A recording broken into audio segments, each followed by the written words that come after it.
Welcome to horror after midnight. Headphones on. Now you're ready. They say the east wing of Ashridge Memorial was for long-term care. Elder patients, dementia cases, hospice overflow. No one ever talks about it in detail. Most of the records are gone. The whole wing was sealed shut a year before the hospital officially closed. I wasn't looking for it. I was just trying to get signal. My phone had one bar, just one, and I was pacing around the admin floor trying to upload some drone footage for our channel. I passed a wall where the paint peeled in square outlines, like a sign had been ripped off. Behind it, an old elevator I hadn't seen before. Doors rusted nearly shut. But when I pressed the button, it worked. I ended up alone on level G geriatrics. The air smelled, not old, but stale, like time had stopped moving. The hallway was dim and long. The lights buzzed overhead, but never fully came on. Every few seconds, I thought I saw movement, like a figure shifting just past my peripheral vision. The patient rooms were still furnished, beds made, IV stands standing like sentries. But the walls were the weird part. There were photos, framed ones, covering every inch. But the faces were scratched out. Every single one. Men, women, groups. All posed like staff pictures or family visits. But every face gouged out with something sharp. Deep, angry gouges, like whoever did it wanted them gone from memory.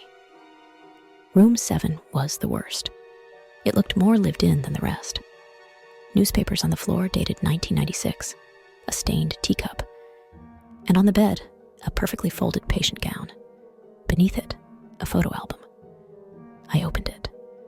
The pictures were normal at first. Birthday parties, nurses smiling, old people waving from wheelchairs. Then the faces started vanishing, not scratched, blurred, erased mid-photo, as if the person was being forgotten by the image itself. And in the last page, there was just one photo. A hallway. This hallway. Empty. Except for one figure standing at the end. Barefoot. In a hospital gown. And it looked exactly like me. I dropped the book and backed out. The hallway had changed. Longer now, dimmer. The rooms were open. And I could hear whispers. Low, tired whispers. Not threatening, just tired. Some saying names, some humming old songs. One kept repeating, I'm ready. I'm ready. Please, I'm ready. I ran, but the elevator was gone. Just wall. I turned. The hallway was shorter now, doors closer. And behind me, very far off, I saw someone step into the corridor. Frail, pale, dragging a walker. But every time the lights flickered, they were a little closer, even when they shouldn't have had time to move. I ducked into a room and slammed the door. Inside was an old nurse's station, decayed and dust-covered. There was a cassette recorder on the desk, still on, still spinning. The tape inside was labeled Memory Loop 27 Patient, Wells Jamie. That's my name. I pressed play. Static. Then my voice, but not from today. Older, slurred, weak. Why don't they come visit anymore? Did I have kids? I remember something. A camera. A hallway. Then silence. Then whispering. Then a new voice, deep and cold. You were never meant to leave. We remember you, even when you don't. The door creaked open, and there I was, old, sagging. My skin hung like wax melting off a candle. I had the same eyes, same scar under the chin, and I was smiling.